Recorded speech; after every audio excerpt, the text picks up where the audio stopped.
Aiden, have you ever seen It's a Wonderful Life? No, I can't say that I have. Well, it's only one of the most critically acclaimed films of our time. I must say, you will have to watch it, and lucky for us, there is a human down on Earth right now who's breaking it down for us. All right, I'll give. Take me there. But do so quickly. I only have 20 minutes, and then I have a space shuffleboard game to catch. You would rather go play space shuffleboard than watch a classic? If I find this classic as interesting as Space Shuffleboard, then yes, perhaps I might stay and watch the entire thing. Well, that settles it. I believe her name is Nicole, a human from Salem, Oregon. I'll take you there now. Where George Bailey's on the bridge, after seeing what the town... I think we missed a few things. Can you please back this up for me so I can catch everything? My bad. 1 sec. Stop. Right here is fine. It's a Wonderful Life, made in 1946 by Frank Capra, is simply one of the most iconic Christmas films. So let's talk about it. Before its debut in 1946, Frank Capra and the lead role actor James Stewart, also known as Jimmy Stewart, who plays George Bailey in the film, had both served in World War II. The film is noted by both of these men to be one of their favorite films that they had ever worked on, and Capra had described his vision for this film to be a celebration of the lives and dreams of American people and American citizens who had stayed behind in World War II and taken care of their neighbors. However, ultimately the film did very little for Frank Capra's career, and that was because much of the American population during the time, and this was post-World War II, so post-Great Depression, it didn't resonate with a lot of people. That was because the movie had been seen as almost a naive perspective of a time that once was and could simply never be again, at least in the foreseeable future, for a lot of the common American citizen. And this was also during a time where film noir was very big in the movie industry, so many people were expecting to see very dark, very cynical characters, but ultimately that's not what this film delivers. This story of human redemption had ended up sitting on the shelves collecting dust in the studio until it had fallen into the public domain in the 1970s, where it had ascended to be one of the most now iconic Christmas films, although it was honestly never intended to be a Christmas film. Something that Capra does beautifully during this film is highlight the points in George Bailey's life from the perspective of a higher power. And those two higher powers being Clarence and Joseph, the stars that we see in the beginning sequence that are talking to each other. And we see George Bailey's life as if this higher power can see it from beginning to end, kind of just on a film strip, and cut to different points in his life that are important. And this is very effective. This is very simple, a simple concept, yet so effective in pulling out the key points that Capra wants the audience to see. And what Joseph wants to show Clarence at the time is who George Bailey is. And he is just the selfless protagonist, and it comes through very smoothly. And ultimately, it's very effective during the climax of the movie, where George is riddled with self-doubt. Even then, these traits that had been established earlier in the film shine through.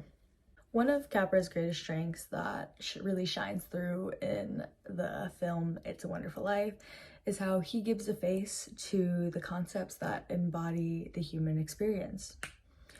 For example, our protagonist, George Bailey, played by James Stewart, is the face that embodies selflessness and the ministry towards others, and simply doing the good because you know it's right. However, on the other hand, our antagonist is the local monopoly, Mr. Potter, who is the face of materialistic wealth and greed, and we see this back and forth throughout the film, not only between Mr. Potter and George Bailey, but within George Bailey himself. Throughout the film, there is George who has some material desires, not very selfish, but just selfish desires, like as anybody does. He walks into the shop, he clicks a little thing, and he says, "I wish I had $1 million." And then he also wants to sail the world, you know, get out of Bedford Falls, this little town that he grew up in. However, anytime he is anywhere close to achieving these dreams, he ends up helping someone else. However, usually when he is helping that someone else, he ends up fulfilling the connections between those people and growing the connections between those people, which is ultimately a very important thing in the human experience, is the fulfillment of relationships. For example, one of the first sequences that we see is him jumping into a freezing cold river or stream to save his brother. In return, he gets hit with a nasty infection and he can't see, he can't hear out of one ear for the entirety of the film. The next sequence, we see that he essentially saves what I would assume is like the local pharmacist or doctor from what would most likely be a career-ending lawsuit from accidentally putting poison into a medication that had been prescribed to a child.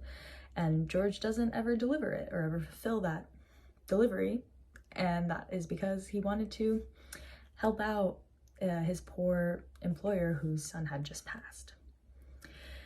And even in the simplicity of it all, he ends up taking the woman who ends up being his wife later on in the film to her first school dance, just because, you know, she didn't have anyone else to go with. So George is constantly giving to others, and he is selfless at his core, and he's just simply unable to leave things worse than he had found it, which in the case of Bedford Falls means that he can virtually never leave it behind, because he was an essential piece in preventing the greedy overtake of Mr. Potter. And we see this in the sequences where he is no longer existing, is that Bedford Falls eventually becomes Potterville, and he was an essential piece in preventing that through his selfless work. Just before the climax of the film, we see that George Bailey, that the pressure of life had just caught up to George. So much so that he is bitter in the presence of his wife, who you can visually see that they're just so deeply in love on screen, and his kids on Christmas Day. He's kind of stumbling around, upset, he's stressed, and not to mention his uncle had misplaced around $8,000, and so there's a possibility that he could be going to jail. And in his selflessness, stepping into his uncle's place and being the one to take the fall, George realizes that he never really did much for himself in his life. And he's starting to realize that, and it's starting to make him view himself as a very unimportant figure in his own life. And as an audience member, you look at this version of George Bailey and you think, this isn't the same George Bailey. You feel as if it's almost temporary that he's acting like this. But the more that we see James Stewart acting as George Bailey, put on this very beautifully convincing role of, I'm just so bitter at life and I can't believe that I never got to do anything for myself, that you kind of start to wonder, like, is he going to get past this? Is he going to find his way out? Because a lot of the times we see this and we understand this as part of the human experience, that self-doubt can make someone feel as though they are a stranger, even to themselves. And when we cut to this scene at the bridge even, we see that George Bailey is just ready to end it, because he might be going to prison for a very long time for essentially committing fraud and Mr. Potter getting what he wanted and turning him in. And he gets drunk at martinis and is trying to essentially end his own life. And even as he stands on that bridge with the snow that Capra had innovatively created out of the same material of fire extinguishers, actually, because they had shot this film in the scorching heat of California, although it was set in a very snowy Christmas atmosphere. George Bailey is looking over this bridge at the raging waters, and this is where we see Clarence is introduced. And Clarence jumps into the water, and not necessarily jumps in, but falls into the water, and George Bailey drops everything and jumps in to save a complete stranger. Ultimately, through Clarence, George sees the value in his selfless nature and what it has done for the people in the community. If it weren't for George jumping in the first sequence, saving his brother and sacrificing his hearing in one ear, his brother would have died and never become a war hero. If it weren't for him not making the delivery of poison to a child, that old town doctor, that old town pharmacist would probably have been in jail, and he would have ended up homeless. His wife would have never met him. She would have just lived her life, and as far as we see in the movie, she never married. And we see that he realizes that he wants to live again. He sees the value of what it means to be selfless, and he sees that those intangible traits that he had shared with the world to fulfill those connections and those relationships with those people had truly defined what the town ended up needing and tying the community together. The sequence that I am choosing to really highlight on is the climax of the movie, where George Bailey is on the bridge after seeing what the town would be like if he had never existed. And he stands on the bridge in the darkness, and we see it as an audience member, and we see that it's freezing. It's so cold. There's desperation in the air that he wants to essentially just live again. And as an audience member, you sit in suspense wondering if George Bailey could ever have or ever get a second chance. And then the snow starts falling, although it's not really snow, it's made of the same material as what is in a fire extinguisher, and that's how they had created the illusion of snow in this scene, because this was actually shot in a studio, as mentioned earlier. The snow begins to fall. The headlights start pulling in. A familiar car can be seen in the frame, and then a familiar voice calls out to George to tell him that there's a cut on his lip and his lip is bleeding. And this gives the much needed stress relief that the audience was looking for. So let's take a look at that sequence.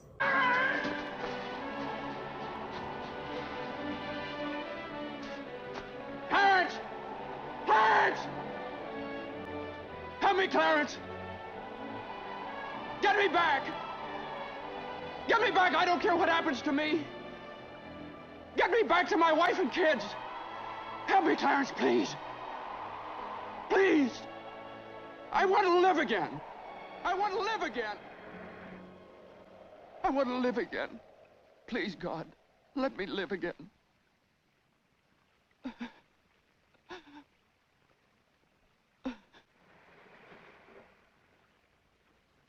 Hey, George! George! You all right? Hey, what's the matter? Now get out of here, Bert, or I'll hit you again. Get out of here. What the Sam Hill you yelling for, George? George. Bert, do you know me? Know you? You kidding? I've been looking all over town trying to find you. I saw your car piled into that tree down there, and I thought maybe you... Hey, your mouth's bleeding. Are you sure you're all right? What you...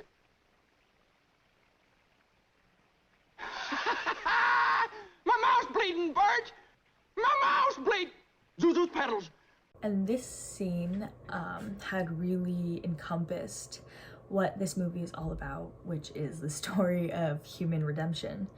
George had seen the world not only without himself, he didn't only see his wife without himself, his uncle without himself, his shop owner without his existence and his connection to those people, but George Bailey saw himself without the connections that he had made, because when he got into the town, he was unrecognizable to anybody and nobody knew who he was.